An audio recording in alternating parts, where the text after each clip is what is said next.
ఈరోజు నేనేం ప్రిపేర్ అయ్యానంటే, దేవుడు నేను ప్రిపేర్ అయ్యాను. దానిలో నుంచి దేవుడు మాట్లాడతాడు, మీతో నాతో మాట్లాడతాడు. ఇది రెండంచులు కలిగినటువంటి ఖడ్గము, ఎవరిని వదలదు. అందులో రక్త మాంసాలలో పాలు పొందేటువంటి, చెయ్యి పెట్టేటువంటి మనల్ని అస్సలకే వదలదు. పైన చర్మం తీసేసిద్ది, అస్సలు వదలదు. దేవుడు నీ పట్ల, నా పట్ల ఆయన కన్విన్స్ అవుతాడు. కానీ మనము చూపించే ప్రవర్తన పట్ల లాలూచి పడతాడు. కానీ మనము చూపించంటే ప్రవర్తన పట్ల సర్లే చూపిస్తున్నాళ్లే అని ఈ సమయం వరకు ఆయన అనుకొని ఆయన క్షమించవచ్చు. కానీ అదే కంటిన్యూ చేయడు ఆయన. మనము తప్పు చేసినప్పుడు, దేవుడు తప్పు చేసి మనము విరిగి నలిగినటువంటి హృదయముతో దేవుని దగ్గరకు వెళ్ళినప్పుడు ఆయన స్వీకరించడానికి సర్లే నా కుమారుడేగా, సర్లే నా కుమార్తెగా అని ఆ క్షణం వరకు అనుకుంటాడు రిసీవ్ చేసుకోవడానికి. కానీ అదే పయనించాలి, అదే వెళ్ళాలంటే ఒప్పుకోడు ఆయన, సరి చేస్తూ ఉంటాడు ఆయన. నేను అందుకే ఓ మాట చెప్తా ఉంటాను, దేవునికి అవకాశము మనము ఇవ్వకూడదు. దేవునికి అవకాశము మనము ఇవ్వకూడదు. దేవునికి అవకాశము గనక మనము ఇస్తే ఆయన ఏం చేస్తాడు తెలుసా? కింద పడేసి తొక్కుతాడు, కింద పడేసి నలుపుతాడు, పేక మీద కాలేసి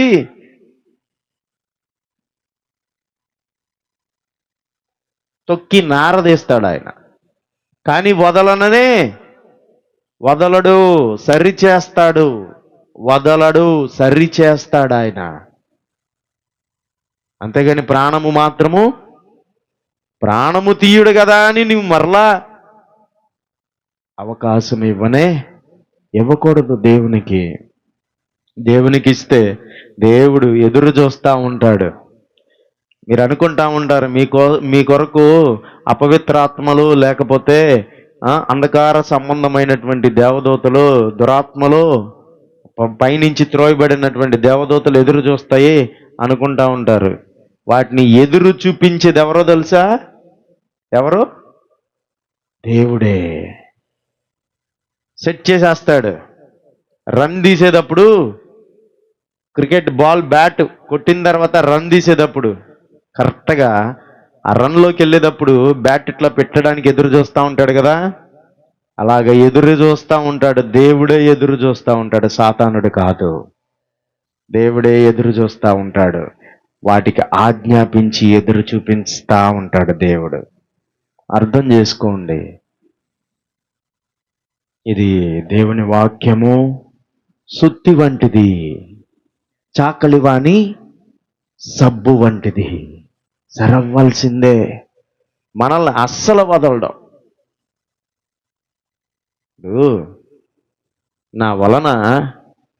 నా వలన మీరు కృప పొందితిరి, నా వలన ఇన్ని కార్యాలు పొందితిరి, నా వలన ఇన్ని మేలులు పొందితిరి. మీరు నా రొమ్ము మీద కొట్టేసి వెళ్తానంటే దేవుడు ఒప్పుకుంటాడా? మనిషిమైనటువంటి మనమే, ఒక మనిషి మన చేతి కింద ఉన్నప్పుడు వాడు మనల్ని మోసం చేస్తే మనం ఒప్పుకుంటామా? ఒప్పుకోము. దేవుడు ఒప్పుకుంటాడా? ఒప్పుకోడు. దేవుడు ఒప్పుకోడు. నేను త్వరగానే ముగించేస్తాను. ఒప్పుకోడు ఆయన. ఒప్పుకోడు. ఆయన నిన్ను స్వీకరించడానికి లాలూచి పడతాడేమో, కానీ ఆ ప్రవర్తన ఆయన అంగీకరించటంలో లాలూచి పడడు. ఈరోజు నా వాక్య భాగం ఏంటంటే, ప్రార్థన జీవితము ఎలా కలిగి ఉండాలి, మన జీవితంలో ప్రార్థన ఎలా చెయ్యాలి, మన జీవితంలో ప్రార్థన ఎలాగా చేయాలి. ఒక చిన్న ప్రార్థన. అయ్యా నీకే స్తోత్రములు, అయ్యా నీకే వందనములు. ఏమి చెప్పాలని నీవు ఆశపడతా ఉన్నావో అది సూటిగా మాతో మాట్లాడు. మా చెవుల గుండా, మా మనసు గుండా, మా ఆత్మలోనికి వెళ్ళే అవకాశము సహాయం చేయండి. మాకు శాంతి సమాధానం అనుగ్రహించమని యేసతి పరిశుద్ధ నామంలో మొరపెట్టి వేడుకుంటున్నాము పరమ తండ్రి, ఆమేన్. ప్రార్థన జీవితము ఎలా కలిగి ఉండాలి, జీవితంలో ఎలాగ ప్రార్థన చేయాలి? మొదటి తిమోతికి రాసిన పత్రిక 2వ అధ్యాయము మొదటి వచనము. 2వ అధ్యాయము మొదటి వచనము. అసలు హెడ్డింగ్ ఏముందో చూద్దామా? ఈ పత్రిక పేరేంటో చూద్దామా? అపోస్తులుడైనటువంటి పౌలు ఎవరికి రాశాడమ్మా? తిమోతికి రాసినటువంటి మొదటి పత్రిక. పౌలు, అపోస్తులుడైనటువంటి పౌలు దమస్కు పట్టణానికి వెళ్ళేటప్పుడు దేవునిని చూచిన తర్వాత అతను అపోస్తులుగా తీర్చబడిన తరువాత, అమ్మా, అపోస్తులుడైన పౌలు అనుంది కానీ అపోస్తులుడైన తిమోతి అనుందా? అపోస్తులుడైన పౌలు అనుంది కానీ అపోస్తులుడైన తిమోతి అనుందా? దర్శనములో తిమోతి దేవునిని, యేసుక్రీస్తు ప్రభువారిని చూచాడా? చూడలేదా? యేసుక్రీస్తు ప్రభువారిని ఎవరైతే సూటిగా చూశారో, ఎవరైతే దర్శనములో చూశారో వారిని ఏమంటారంటే అపోస్తల్స్. ఏమంటారు? అపోస్తులు. తిమోతికి ఉందా అపోస్తులు అని? కానీ ఇద్దరు చాలా మంచి ఫ్రెండ్స్. వీళ్ళిద్దరూ కూడా యేసుక్రీస్తు ప్రభువారి యొక్క శిష్యులు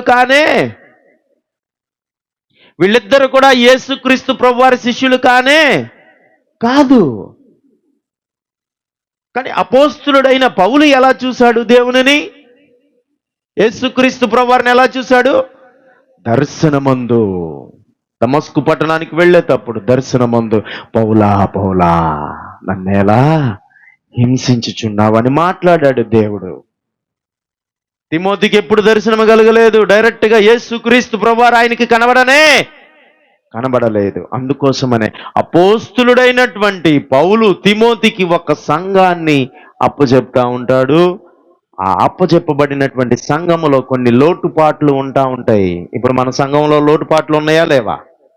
ఒక్కొక్కళ్ళు ఒక్కొక్క తలంపుతో వస్తూ ఉంటారు, ఒక్కొక్కళ్ళు ఒక్కొక్క మనసుతో వస్తారు, ఒక్కొక్కళ్ళు ఒక్కొక్క కోరికతో వస్తూ ఉంటారు, ఒక్కొక్కళ్ళు ఒక్కొక్క ఆలోచనతో వస్తారు.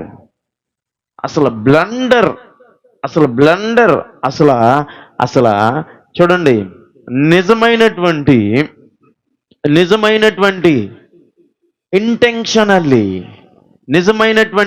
ఇంటెన్షనల్లీ బ్లాక్మెయిల్ ఏదో తెలుసా? ప్రపంచాన్ని బ్లాక్మెయిల్ చేసేది ఏదో తెలుసా? ఇంటెన్షనల్లీ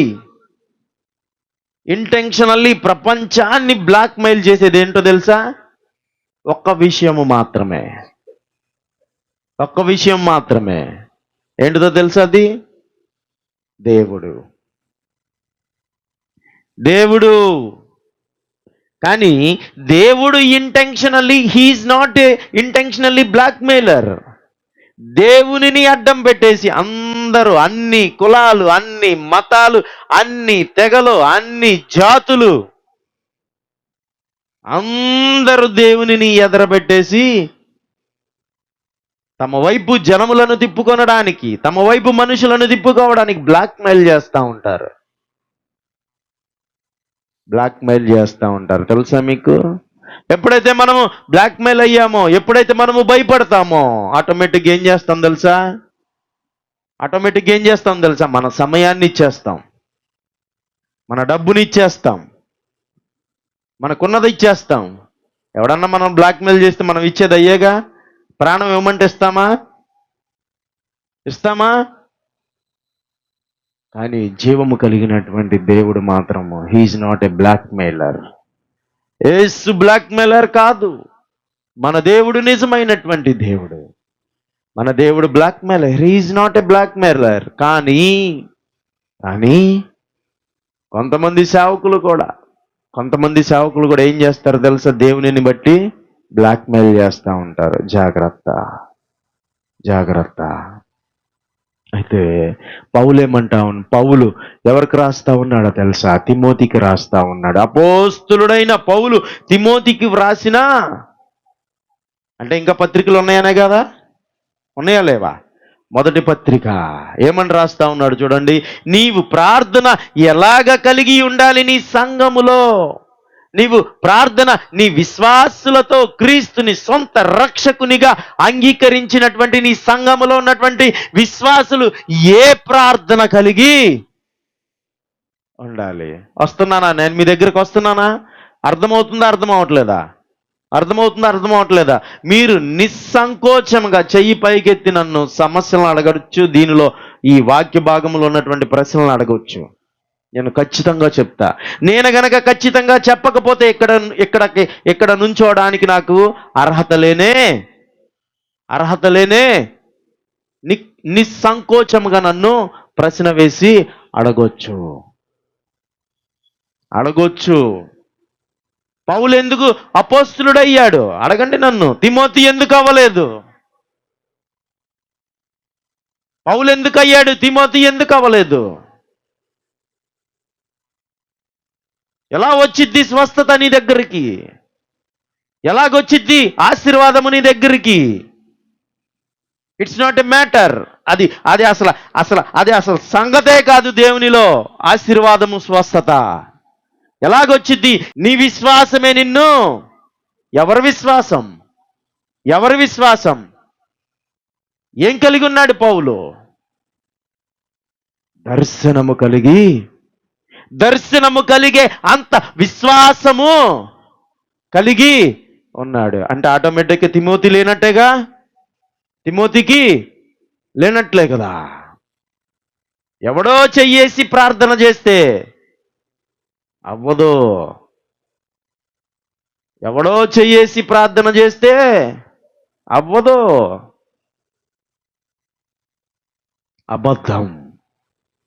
అబద్ధం.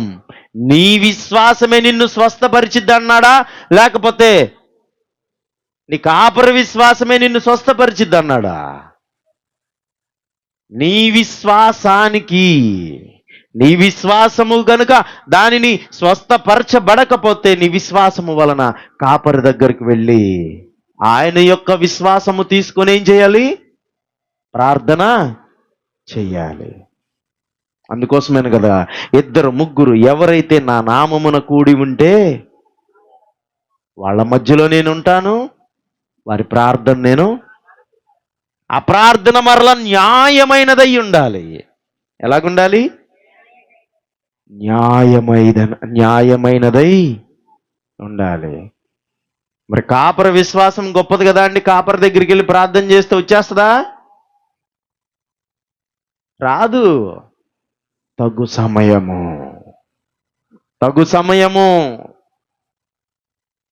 ఆ స్వస్థత నువ్వు పొందుకోవడానికి డబ్బు ఖర్చు అయింది. ఆ డబ్బు ఖర్చు అవ్వాలి. సమయము ఖర్చు అవ్వాలి. అంతేనా? మనకు కనబడే ఏంటి ముందల? అవే కదా, డబ్బు, సమయము. అవి ఖర్చు అయిన తర్వాత ఇంక నా దగ్గర ఏమీ లేదయ్యా అని తర్వాత ఏం చేస్తాం మనం? ఆయన దగ్గరికి వెళ్తామా వెళ్ళమా? అవి లేకోకుండా ముందలే ఆయన దగ్గరికి వెళ్తే ఆయన ముందలే చేసేస్తాడు కదా.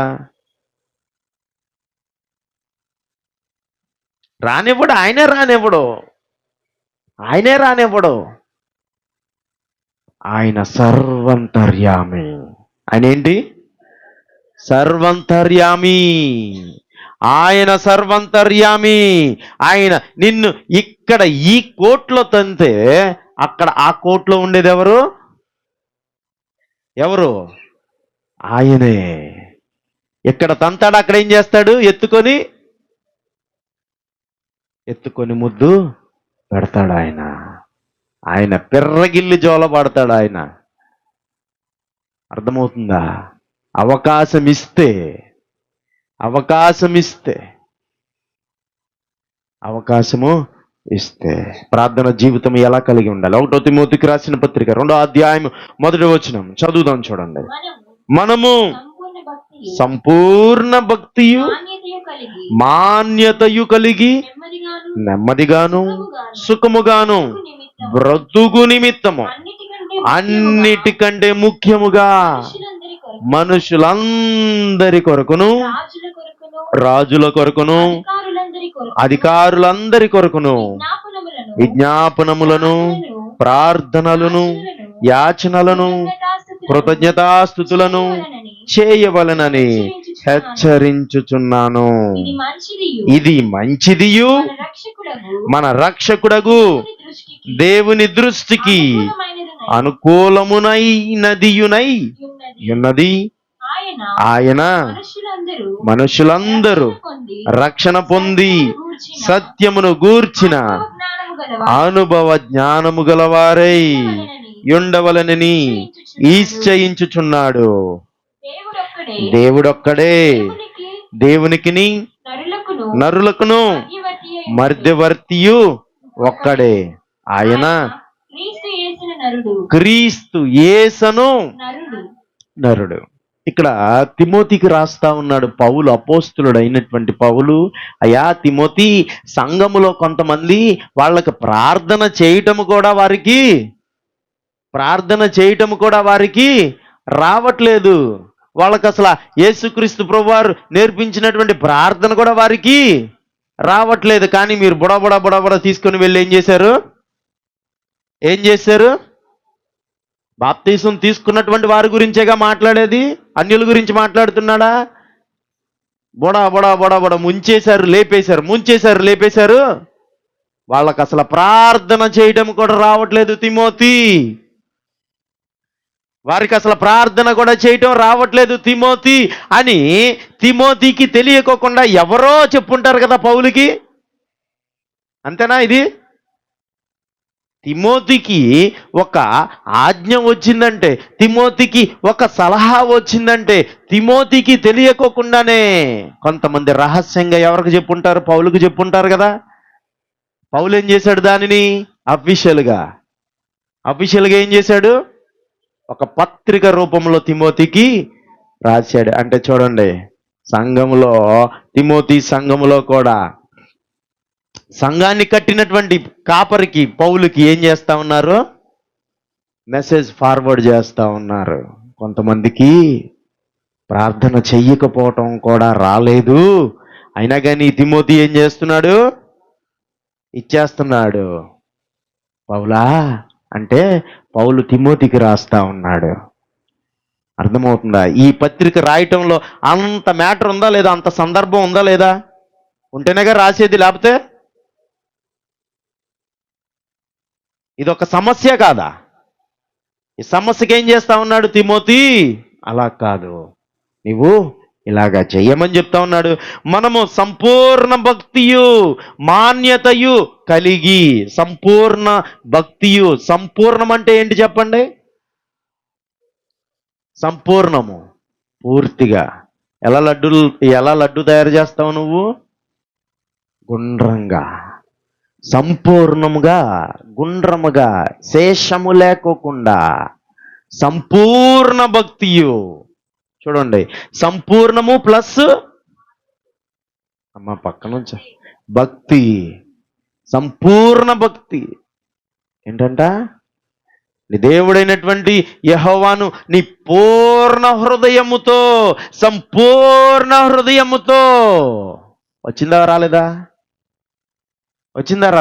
నీ పూర్ణ వివేకముతో, నీ పూర్ణ బలముతో. సంపూర్ణము కంటే పూర్ణము గొప్పది. ఇంకా దానిలో అసలు శేషమే తప్ప ఇంకా ఒక్క నలతైనను డౌట్ అనేది లేనే లేదు. నీ పూర్ణ మనస్సుతో, నీ పూర్ణ బలముతో, నీ పూర్ణ వివేకముతో, నీవు ఎప్పుడైతే నీ పూర్ణ బలముతో, వివేకముతో, జ్ఞానముతో, శక్తితో నీవు దేవునికి ప్రార్థన చేస్తావు, ఆ సమయంలో నీవు ఎలా ఉంటావో తెలుసా? ఆ సమయంలో నేనైనను ఆ సమయంలో ఎలా ఉంటామో తెలుసా? రోడ్ల మీద పిచ్చోళ్ళు వెళ్తా ఉంటారు చూసారా? ఏదో మాట్లాడుకుంటూ వెళ్ళిపోతా ఉంటారు. ఏదో మాట్లాడుకుంటూ వెళ్ళిపోతా ఉంటారు. అది వాళ్ళకి తప్ప ఇంకెవరికి, అది వాళ్ళకి తప్ప దేవునికి తప్ప ఇంకెవరికిని. వాళ్ళ బట్టలు ఎలా ఉన్నాయి వాళ్ళకి, వాళ్ళ దుస్తులు ఎలా ఉన్నాయి వాళ్ళకి, వాళ్ళ గడ్డం ఎలా ఉందో వాళ్ళకి, వాళ్ళ జుట్టు ఎలా ఉందో వాళ్ళకి. కోల్పోయారు. ఏంటితో తెలుసా? ఆలోచించే జ్ఞానాన్ని కోల్పోయారు. తినే తిండిని కోల్పోయారు. వేసుకునే బట్టలు ఇలాగ వేసుకోవాలి అనే ఆలోచన కోల్పోయారు. మొత్తము కోల్పోయిన తర్వాతే వాళ్ళు ఏం చేస్తా ఉన్నారు? వాళ్ళలో మిగిలినది ఒక్కటే, ప్రాణము మాత్రమే. చూడండి, బ్రహ్మకుమారీస్ అని సమాజాలు ఉంటాయి, లేకపోతే అఘోరాలు ఉంటారు చూడండి. బ్రహ్మకుమారీస్, అఘోరాలు, వీళ్ళందరూ దాటుకొని వెళ్ళిపోయారు. ప్రపంచంలో ఏమీ అంటే, అయితే వాళ్ళు నిజమైన దేవుణ్ణి తెలుసుకోలేదు, కానీ వాళ్ళు ఈ ప్రపంచంలో ఏమీ లేనే. రాజస్థాన్లో నాకు పెళ్ళైన కొత్తలో రాజస్థాన్లో ఒక 2 నెలల తర్వాత, పెళ్ళైన 2 నెలల తర్వాత మేము ఇంట్లోనే ఉండి ఒక రీల్ చూస్తా ఉన్నాము. ఆయన రాజపుట్, హీజ్ ఏ రాజపుట్, అంటే రాజపుత్రులకు సంబంధించిన వాడు. అతను 200 కోట్లు, ఎన్ని కోట్లమ్మా? 200 కోట్లు, వేసుకునే కోట్లు కాదు, డబ్బు ఉన్నటువంటి ఆస్తి మొత్తాన్ని, స్థలాలు, పొలాలు, బంగారము అన్నిటిని ధనముగా కూర్చేసి ఏం చేశాడు తెలుసా? ఒక వ్యాన్ వేసుకుని ఆ వ్యాన్ మీద ఆయన భార్య ఇద్దరు కలిసి రోడ్ల మీద చిమ్ముకుంటా, చూసాంగా, రోడ్ల మీద చిమ్ముకుంటా ఈ ప్రపంచంలో ఏమి లేనే లేదు అని చెప్పేసి సన్యాసం తీసుకుంటున్నారు. ఎందుకనో తెలుసా? సన్యాసం తీసుకుంది ఎందుకో తెలుసా? సంపూర్ణమైనటువంటి భక్తితో, సంపూర్ణమైనటువంటి ఆలోచనతో, సంపూర్ణమైనటువంటి, ఇంకా నేను చెప్పలేను, ఇంకా అది ఏమీ లేదు ప్రపంచంలో, ఏమీ లేనే లేదు. సంపూర్ణ భక్తి మాత్రమే ఉంది. అది ఎవరికి కనపరచాలి?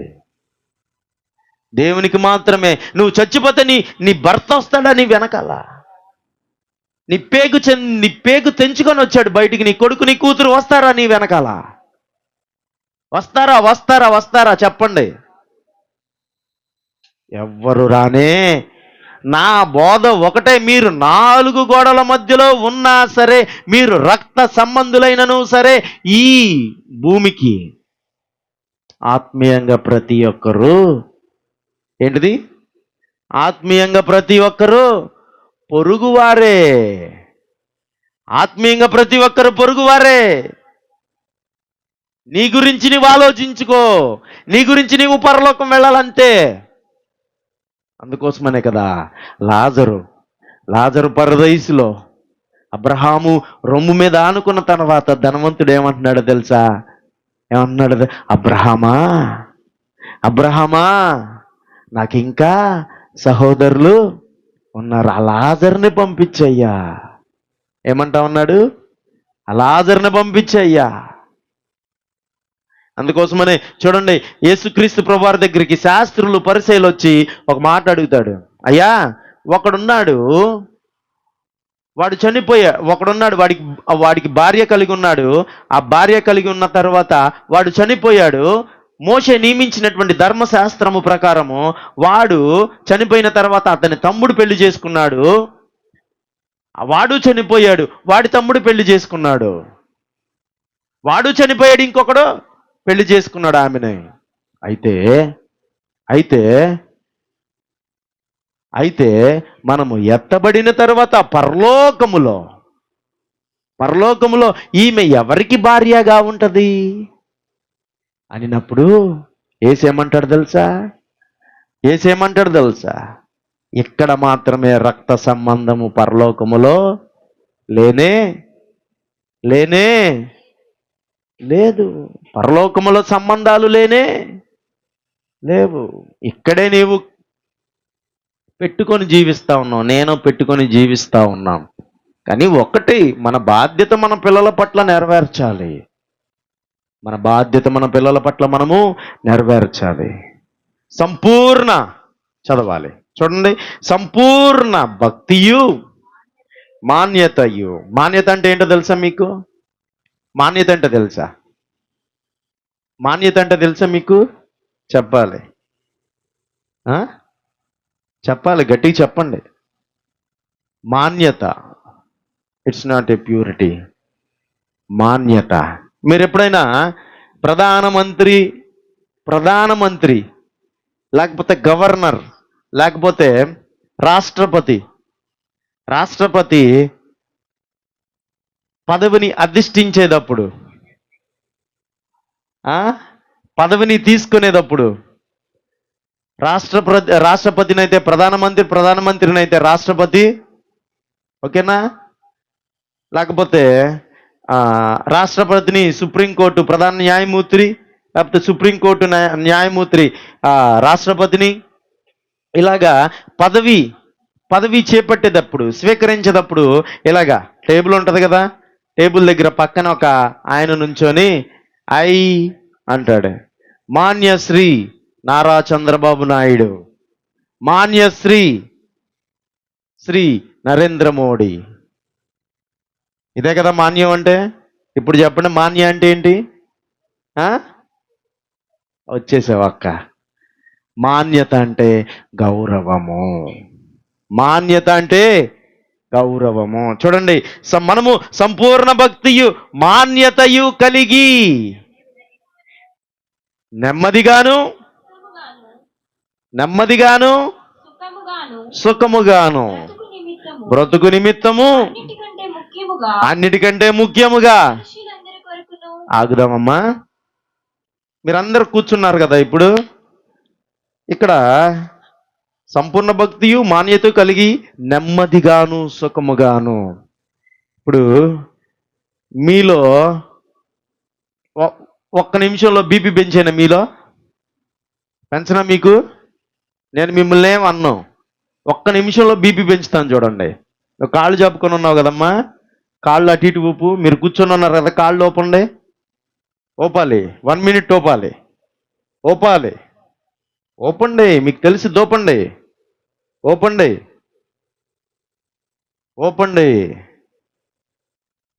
ఊపినప్పుడు మీరు పీల్చుకునేటువంటి ఆక్సిజన్ రక్తంతో పాటు కాళ్ళ ఏళ్ల దాకా వెళ్ళదు, మధ్యలోనే ఆగిపోద్ది. ఊపుతున్నారు కదా, మీరు షేక్ చేస్తున్నారు కదా, నెమ్మదిగా అలా కాళ్ళు అలా ఉంచేయండి,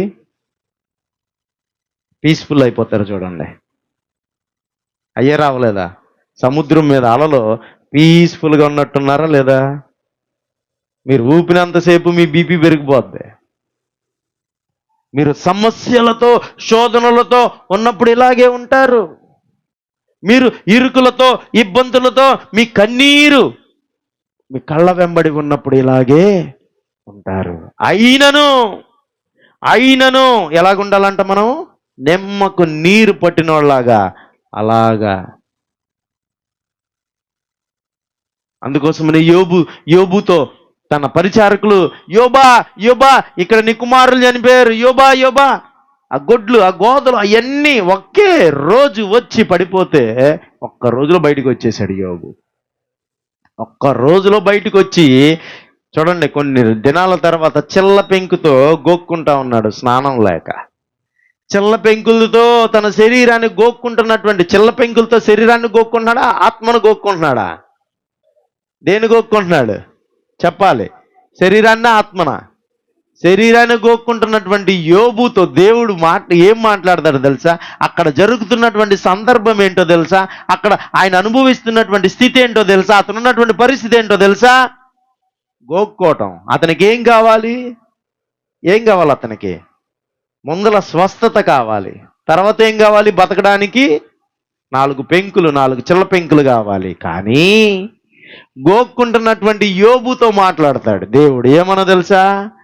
నీకు తెలుసా యోబా, నీకు తెలుసా అంతరిక్షంలో నేను భూమిని ఏలాడదీశాను తెలుసా? నక్షత్రాలకి పేర్లు పెట్టాను తెలుసా? సముద్రానికి అడ్డుగా ఏమేశాను? ఇసుకనేసాను తెలుసా? లోపల లోపల చూడండి, లోపల లేవియతన్ అని ఒకటి ఒకటి హల్చల్ చేస్తా ఉంది. ఆ ఒక జలచర జీవిని పెట్టాను తెలుసా? అతనికి ఏం కావాలి అక్కడ? యోబుకి ఏం కావాలి అక్కడ? ఏం కావాలి? ఈయనేం మాట్లాడుతున్నాడు? అసలు సందర్భం ఉందా? అసలు అసలు ఉందా? అసలు దానికి దీనికి ఏదన్నా పొత్తుందా? శ్రమల గుండా, శోధనల గుండా మనము వెళ్ళినప్పుడు ఆ స్థితి గురించి దేవుడు మనలను ఆ స్థితి గురించి ఎలాగ బాధపడుతున్నామా, ఎలాగ ఇబ్బంది పడుతున్నామా, నెమ్మది లేకోకుండా, శాంతి లేకుండా, అశాంతితో ఉన్నప్పుడు దాని గురించి ఆలోచించడు దేవుడు. ఏం చెప్పాలి నేను వాళ్ళకి? ఏం చెప్పాలి? ఈ సమస్య గుండా వెళ్తా ఉన్నారు. యోబు గనక ఆత్మావేశుడై చెప్పకపోతే, యోబు గనక ఆత్మావేశుడై చెప్పకపోతే, అది దేవుని నుండి రాకపోతే, ఇవన్నీ మనకు తెలిసేయా? అంతరిక్షం గురించి, జంతువుల గురించి మనకు తెలుస్తాయా? చూడండి, నీవు నేను కూడా యోబు వలే మనం అనుభవిస్తున్నటువంటి ఒక సమస్య చేత మనము ఆ పరిస్థితి ఒకటై ఉండొచ్చు, కానీ మనకు బుద్ధి చెప్పించేది మనల్ని ఆ యోబు మనలను ఎలా చేస్తాడో తెలుసా? మహిమపరుస్తాడు. శాస్త్రవేత్తలందరూ యోబును ఫాలో అవ్వాల్సిందేనా ప్రియా? ఫాలో అవ్వాల్సిందే కదా. శాస్త్రవేత్తలందరూ యోబుని ఫాలో అవ్వాల్సిందే. యోబు ఆత్మవేశముతో చెప్పనటువంటి సంగతి అంతరిక్షంలో ఏది లేనే లేదు. అందుకోసమనే నా భార్య నాకు ఒకటి గుర్తు చేసింది. మొన్న విలియమ్స్, ఆవిడెవరు? సునీత విలియమ్స్ అంట అంతరిక్షం నుంచి వచ్చిందంట. నా భార్య ఒకటి గుర్తు చేసింది. ఏంటో తెలుసా? నీవు అంతరిక్షంలోకి వెళ్ళి పిచుగూడు కట్టుకున్నా సరే నేను అక్కడ ఉన్నాను. అక్కడ నుండి నేను నిన్ను పడత్రోసేస్తాను. అర్థమవుతుందా? పిచుగూడు అంటే అదేగా, శాటిలైటేగా. అవునా? శాటిలైటేగా. వచ్చారా? పడద్రోసారా? దొయ్యలేదా? వచ్చారా? రాలేదా? గమనిద్దాం. చూడండి, నెమ్మదిగాను బ్రతుకు నిమిత్తము అన్నిటికీ నెమ్మదిగాను సుఖముగాను. మీరు సుఖపడుతున్నారా లేదా? సుఖం అంటే భార్య భర్తల సంబంధం సుఖం కాదు. ఆ సుఖం కాదు. అది ఒక పర్సెంటేజ్ మాత్రమే. సుఖముగాను. సుఖం అంటే ఏంటో తెలుసా? పరలోక రాజ్యము మనము భూమి మీదే అనుభవించుట సుఖము. పరలోక రాజ్యము భూమి మీద మనం ఏం చేయాలి? అనుభవించాలి. పరలోక రాజ్యము మనము భూమి మీద అనుభవించాలంటే మనము చేసినటువంటి ప్రార్థన ఎవరు అంగీకరించాలి? అప్పుడుంటది నీకు సుఖము. నీ ప్రార్థన ఆయన తంతా ఉంటుంటే, రిసీవ్ చేసుకోకుండా తంతా ఉంటుంటే నీకు సుఖంగా ఉంటావా? నువ్వు నెమ్మదిగా ఉంటావా? నువ్వు అదే అంటా ఉన్నాడు గ్రంథకర్త. మనము సంపూర్ణ భక్తియు మాన్యతయు కలిగి నెమ్మదిగాను సుఖముగాను బ్రతుకు నిమిత్తము బ్రతకాలి అని ఆశ కలిగి ఉంటే ఏం చేయాలంట? చూడండి, అన్నిటికంటే ముఖ్యముగా మనుషులందరి కొరకు మహా అయితే నీవు నీ జీవితంలో 15,000 మంది నుంచి 20,000 మందిని చూస్తావు. నువ్వు అంతే. 15,000 మంది నుంచి 20,000 మందిని నీవు కలుస్తావు, షేక్ హ్యాండ్ ఇస్తావు, మాట్లాడతావు ఏదో సందర్భంలో. కానీ ఏం చేయాలంట? మనుషులందరి కొరకు. ఆ మనుషులలో నీ శత్రువులు ఉండొచ్చు, ఆ మనుషులలో నీ మిత్రులు ఉండొచ్చు, ఆ మనుషులలో నీ రక్త సంబంధులు ఉండొచ్చు, ఆ మనుషులలో నీ కుటుంబం ఉండొచ్చు. అందరూ ఉన్నారు. ఆ మనుషులందరి కొరకు ఏం చేయాలంట? మనుషులందరి కొరకును, రాజుల కొరకును, అధికారులందరి కొరకును. నీకు చూడండి, రాజుల కొరకు. రాజు, మన రాజు ఎవరు? ఆ రాజులకు రాజు ఎవరు? రాజులకు రాజు ఎవరు? దేవుడి కోసం ప్రార్థన చేస్తున్నారా? చేయమంటున్నాడు ఇక్కడ. ఆత్మీయంగా మాట్లాడండి. సరే, శారీరకంగా మోడీ అవ్వచ్చు, చంద్రబాబు నాయుడు వచ్చు, మనకు కనబడతారు కాబట్టి. ఆత్మీయమైనటువంటి పరిస్థితి ఎప్పుడు కంటికి కనబడనే, హృదయానికి గోచరము కానే, చెవికి వినబడనే, ఇదే ఆత్మీయమైనది. మనుషులందరి కొరకును, రాజుల కొరకును, తర్వాత ఎవరి కొరకంట? అధికారుల కొరకును. స్త్రీలు ఎంతమంది ఉన్నారు? చేతులు ఎత్తండి. స్త్రీలు స్త్రీలు స్త్రీలు ఎంతమంది ఉన్నారు? చేతులు ఎత్తండి. సరే, మీరు మీ భర్తలను కోల్పోతే నేనేం చేయలేను, నన్ను క్షమించండి. ఎంతమంది భర్తలను కలిగి ఉన్నారు? చేతులు ఎత్తండి. భర్తలు కలిగినటువంటి స్త్రీలు. మీ అధికారి ఎవరో తెలుసా? మీ అధికారి ఎవరో తెలుసా? ఎవరు? అబ్బా, ఎంత బాగా చెప్పావు నా చెల్లె. మీ అధికారి ఎవరో తెలుసా? ఎవరక్క? నవ్వుతావేంటి? భర్త అని చెప్పి.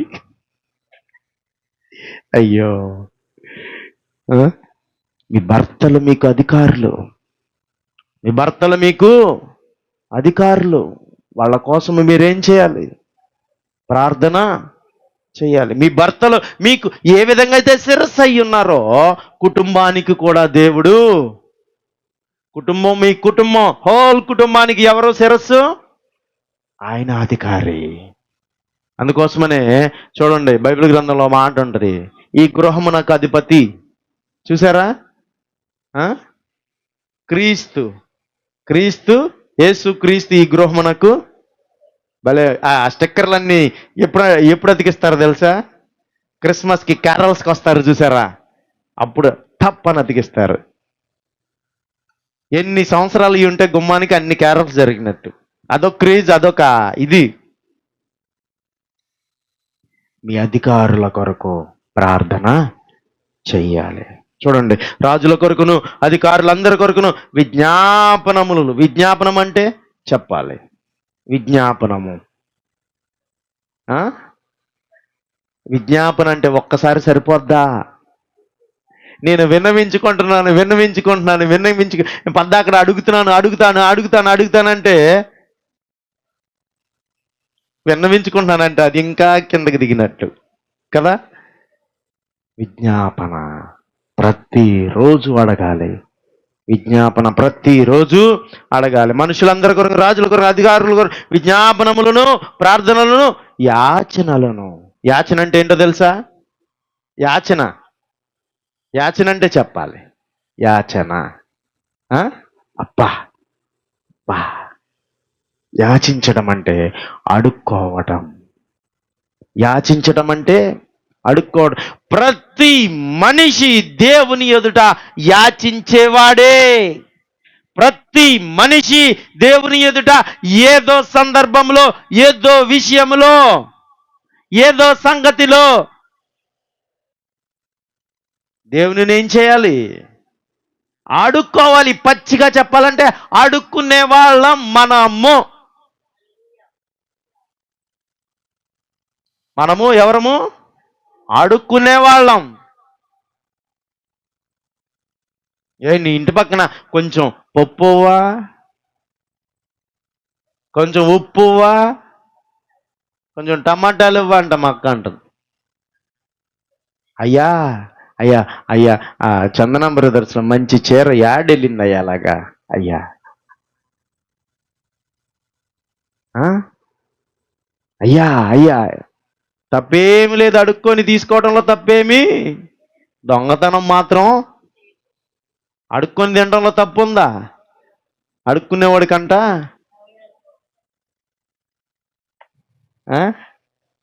నిజంగానే అసలు ఈ పాస్టర్గా నుంచున్నవాడే దేవుని నామం బట్టి అడుక్కునేవాడు. ఒకరోజు అమ్మ పిలిచిద్ది, ఒకరోజు ఈ అమ్మ పిలిచిద్ది, ఒకరోజు అయ్యి పిలుస్తాడు, ఒకరోజు ఈ అయ్య జ్యూస్ తాగడానికి. ఆ పాస్టర్ గారు వందనాలండి, పాస్టర్ గారికి జ్యూస్ ఎవరా? మాస్టర్ గారు మా ఇంటికి రండి, మీరు వచ్చి భోజనం చేస్తే మాకు ఆశీర్వాదం. అదే అడుక్కునే ఉద్యోగమే ఇది, మీకు తెలుసో లేదో. నేను ఒప్పుకుంటా, నేను సత్యమునే మాట్లాడతా. ఏం చేయాలంట? యాచనలను కృతజ్ఞతాస్థుతులను చేయవలనని హెచ్చరించుచున్నాను. కృతజ్ఞతాస్థుతులు చెయ్యాలంట. కృతజ్ఞత కృతజ్ఞత లేని వారు, కృతజ్ఞత లేని వారు వేల కొలదిగా కూలినను.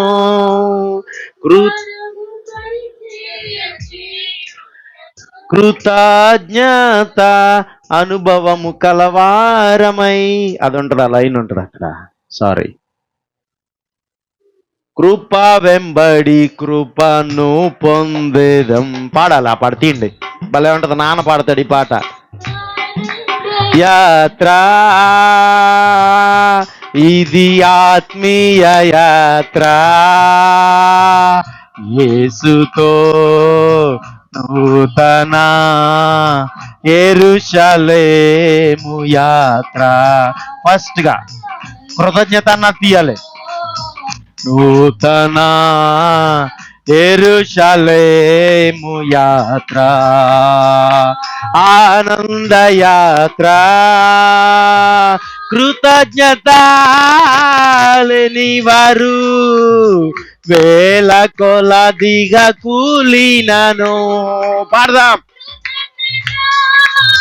లేని వారు వేల కొలదిగా కూలినను. నాకు సాక్షులామై కృపావాక్యము, నాకు సాక్షులామై కృప వెంబడి కృపను పొందేదం. కృప వెంబడి కృపను పొందేదం. ఆనంద యాత్ర ఇది ఆత్మీయ యాత్ర, యేసుతో నూతన యెరూషలేము యాత్ర. మన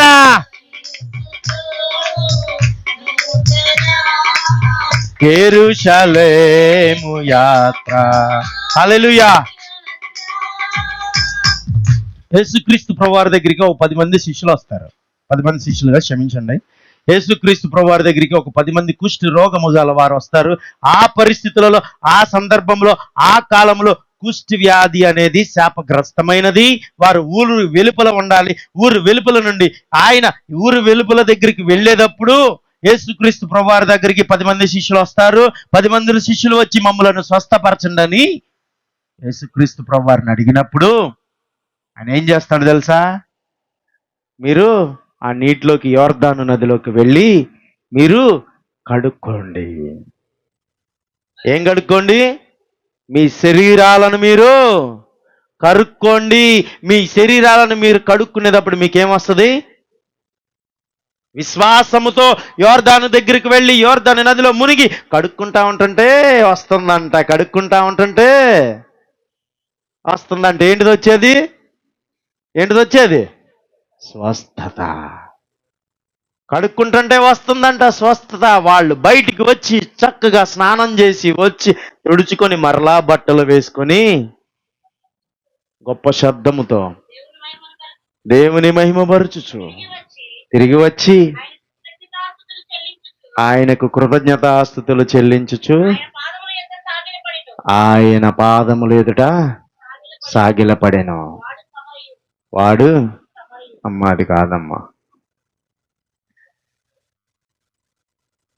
ఆ 10 మందిలో ఒక్కడే వస్తాడు. లోకాసు కొత్త నిబంధన అదేనా?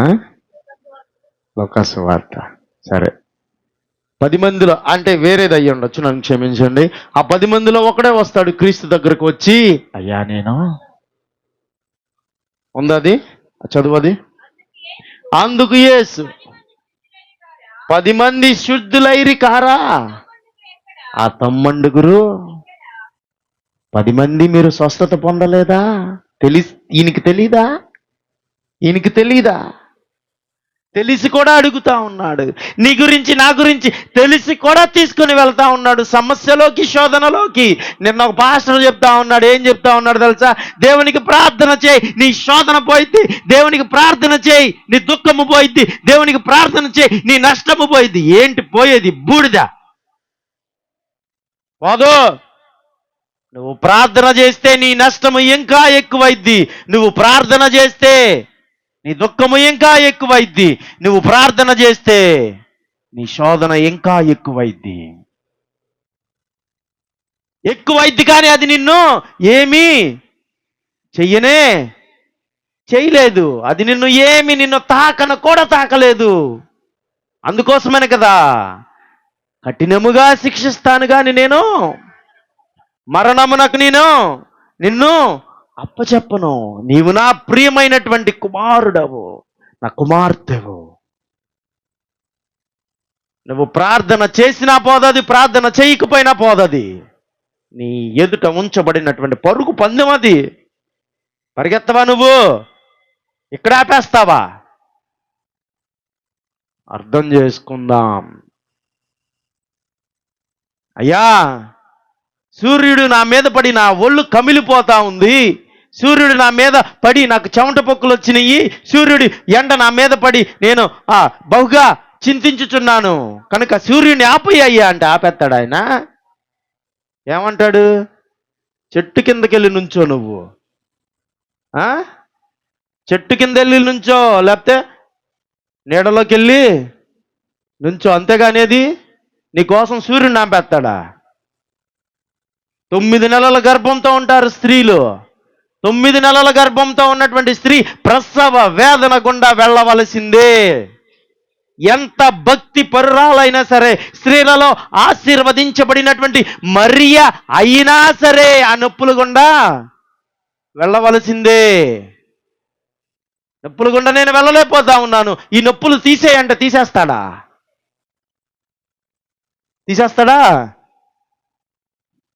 అర్థం చేసుకుందాం.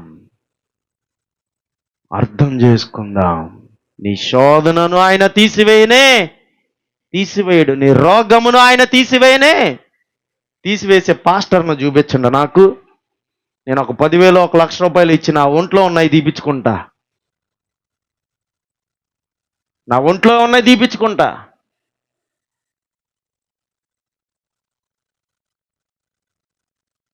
అర్థం చేసుకోండి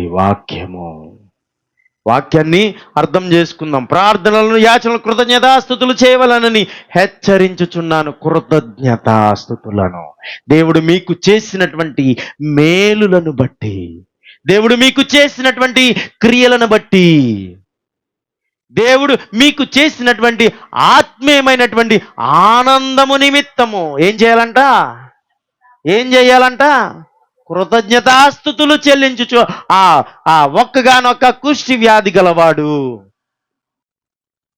అందుకోసమనే నేను అందరూ అక్క సంబంధం చూసిన తర్వాత అన్నయ్య కూడా హామిల్టన్ గారితో చేయించుకుందాం పెళ్ళి అన్నప్పుడు నేను ఒకే మాట అన్నాను, అన్నయ్య నా వివాహము నువ్వే చేయాలని ఎప్పుడో నేను ఆయన్ని అడిగినప్పుడు ఆయన ఏమన్నాడు? తప్పకుండా తమ్ముడు. హామిల్టన్ గారి దగ్గర నుంచి నాన్న పాస్టర్గా ఏర్పరచబడిన తర్వాత, మన సంఘము తీసేసుకున్న తర్వాత ఆయన కూడా మనకి ఏమి సహాయము చేయనే, ఆయన కూడా మనము రోడ్డు మీద పడిపోవటం, పాస్టర్ మైకిల్ గారు రోడ్డు మీద పడిపోవటం, ఆయన కనులారా చూచి కూడా ఆయన కనీసము సహాయము చేయడానికి చెయ్యి ఇవ్వలా. ఎంత వేదన పడ్డాడో తెలుసా పాస్టర్ మైకిల్ గారు? తినేటువంటి ఇస్తరును లాగేశారు, ఉన్నటువంటి గూడును లాగేశారు. నిన్నే నమ్ముకొని వచ్చాడు నా తండ్రి. 1980వ సంవత్సరంలో ఈ చేత్తో 10,000 పిచ్చి డబ్బును చూశాడు మా నాన్న పాస్టర్ మైకిల్ గారు. ఆ వ్యాపారం ఇప్పుడుంటే మేము కోటీశ్వరులం.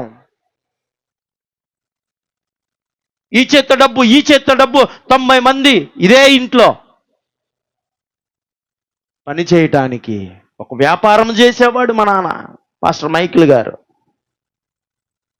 పిలుపుని బట్టి సేవలోకి వచ్చిన తర్వాత, ఆ సంఘము తీసేసుకున్న తర్వాత కనీసము చెయ్యి ఇవ్వనే ఆ పాస్టర్ హామిల్టన్ గారు ఆయన నీవు విదేశాలు వెళ్ళి విదేశాలతో నీవు సువార్త ప్రకటిస్తావని దర్శనమందు పాస్టర్ మైకిల్ గారు చెప్తే నెల రోజుల తర్వాత వెళ్ళాడు ఆయన. అలాంటి సేవకుడు ఈ సంఘాన్ని స్థాపించింది, ఈ సంఘాన్ని నిలబెట్టింది. ఎన్నో అద్భుతాలు. చెయ్యేసి కొడితే ఎక్కడి నుంచి చెయ్యేసి కొడితే ఇక్కడ దాకా ఆగింది. ఎక్స్టెన్షన్లో ఎన్నో అద్భుతాలు.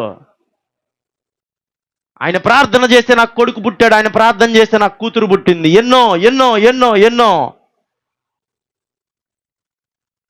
నా తండ్రి కృతజ్ఞతగానే ఉన్నాడు. ఆయన వదిలివేసిన, ఆయన చెయ్యి ఇవ్వకపోయినా ఈయన వెళుతూనే యాచన చేసుకుంటా వెళ్ళేవాడు. వెళ్ళు మైకిల్, ఇక్కడి నుంచి వెళ్ళు, బయటికి వెళ్ళిపో మైకిల్ నువ్వు. అయినా కానీ యాచన చేసుకుంటానే వెళ్ళాడు.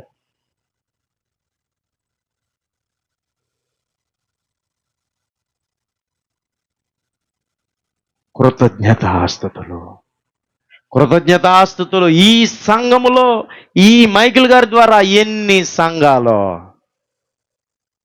సంఘాలో జీతాలు ఇవ్వలేనటువంటి పాస్టర్లని ఎంతమందిని నుంచోబెట్టాడో ఈయన. ఎంతో మందిని జీతం ఇవ్వలేడు కానీ నుంచోబెట్టేశాడు. క్రీస్తుపేటగా మార్చివేశాడు. ఈ రోజుకి మా నాన్నగారి పేరు పాస్టర్ మైకిల్ గారు అని మేము చెప్పుకోక మేము పోతా ఉన్నాము, వాళ్ళు మాత్రం చెప్పుకుంటానే పోతా ఉన్నారు. ఎన్ని అద్భుతాలో, ఎంతమంది ఆత్మలను రక్షించాడో.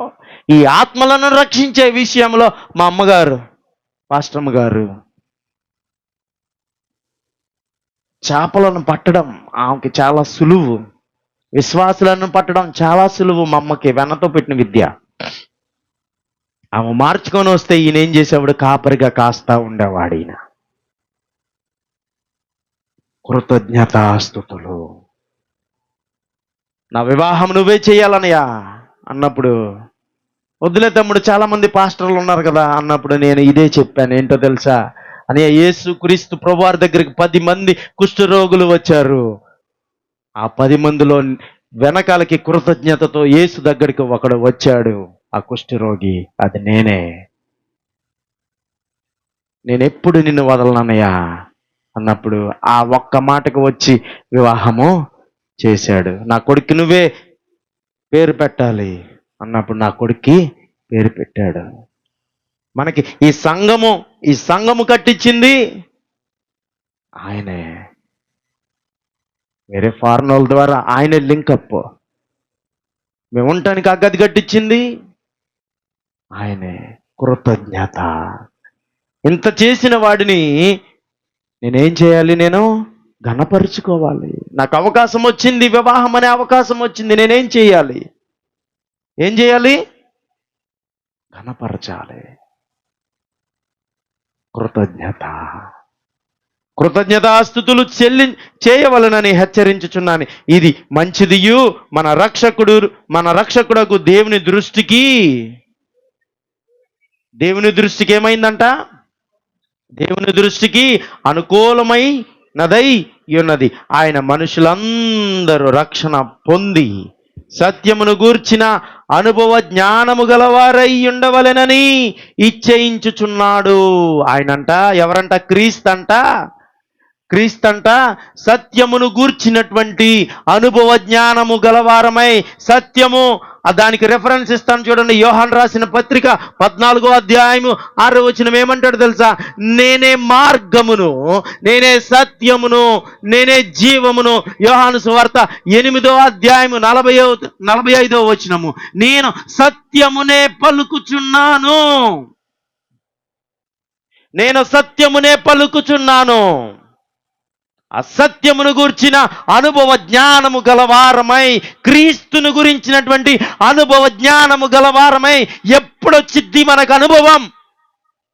ఎప్పుడు పొందుకుంటాం మనం అనుభవం? ఆ మార్గము గుండా వెళ్ళినప్పుడే కదా.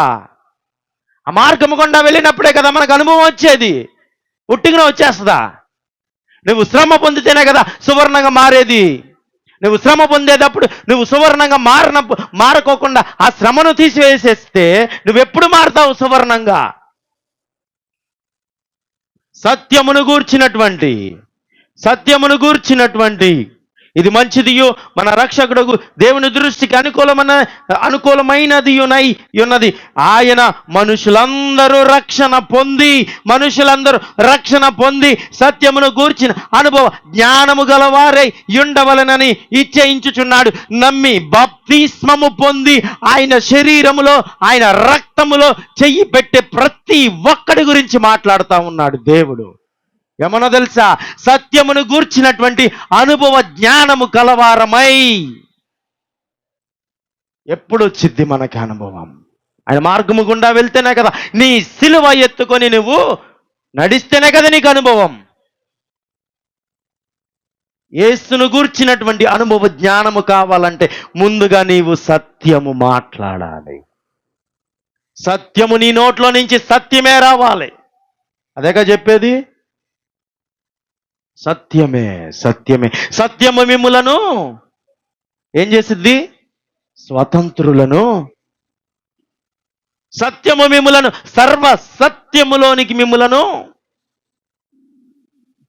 సర్వసత్యములోనికి నడిపించే పరిశుద్ధాత్మ కూడా సత్యమును అనుసరించవలసిందే. సత్యము లేకోకుండా సర్వసత్యము. క్రీస్తును గురించినటువంటి సత్యమును బట్టి అనుభవ జ్ఞానము గలవారమై రక్షణ పొందిన వారి గురించే మాట్లాడుతూ ఉన్నాడు దేవుడు. సమయం అయిపోతుంది, నేను ముగించేస్తాను, నన్ను క్షమించండి. ఇచ్చయించుచున్నాను, ఆశ కలిగి మాట్లాడుతూ ఉన్నాను. ఇచ్చయించడం అంటే ఆశ. ఇచ్చయించడం అంటే ఆశ. దేవుడు ఒక్కడే, దేవునికిని నరులకును మధ్యవర్తియు ఒక్కడే, ఆయన యేసు క్రీస్తు అను నరుడు మాత్రమే. ఆయన మహిమా శరీరంలో తండ్రి యొక్క కుడి పార్శ్వన కూర్చొని నీ గురించి, నా గురించి, మనందరి గురించి విజ్ఞాపన చేస్తా ఉన్నాడు. ఆయన చేస్తున్నాడు కాబట్టి మనలకు చెప్తా ఉన్నాడు, విజ్ఞాపనము చెయ్యమని.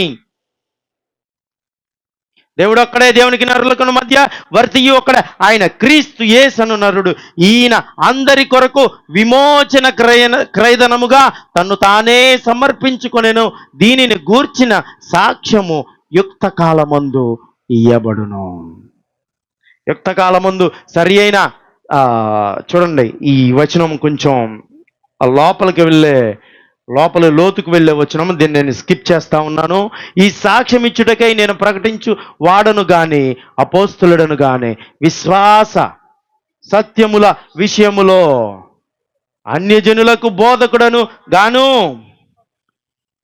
చూడండి, ఈ సాక్ష్యం ఇచ్చుటకే అంటే నమ్మి బాప్తిసం పొందుతాం, ఆయన చనిపోయి తిరిగి లేచాడని సాక్ష్యం ఇచ్చుటకంట నేను ప్రకటించి వాడను, క్రీస్తును ప్రకటించిన వాడను గాను, అపోస్తులుడను గాను, విశ్వాస సత్య విషయములలో ఎవరికంట?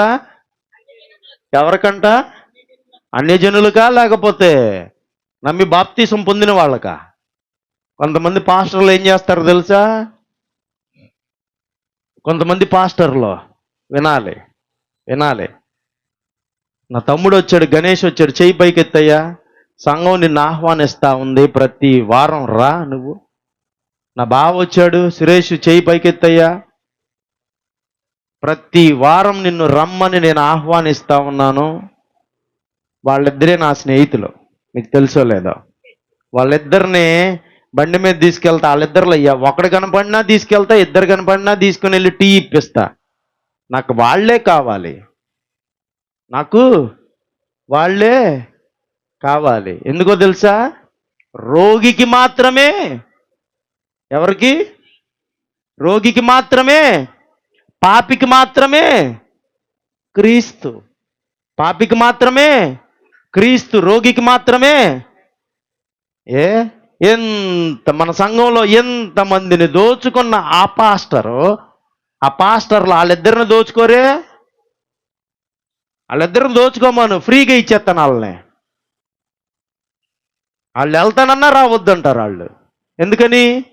వాళ్ళ వల్ల ఉపయోగం ఉందా? కానీ నాకెవరు కావాలి? వాళ్ళే కావాలి. ఎందుకో తెలుసా?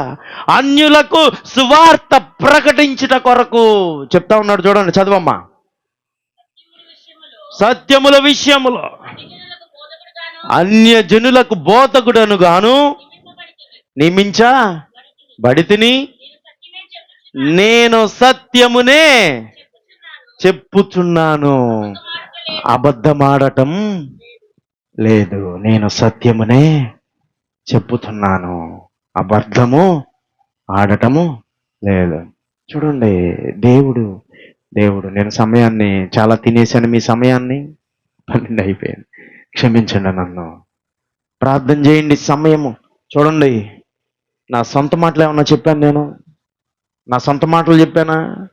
నేను వేసుకున్న డ్రెస్ గురించి చెప్పానా? నేను దేవుని గురించే మాట్లాడుతూ ఉన్నాను.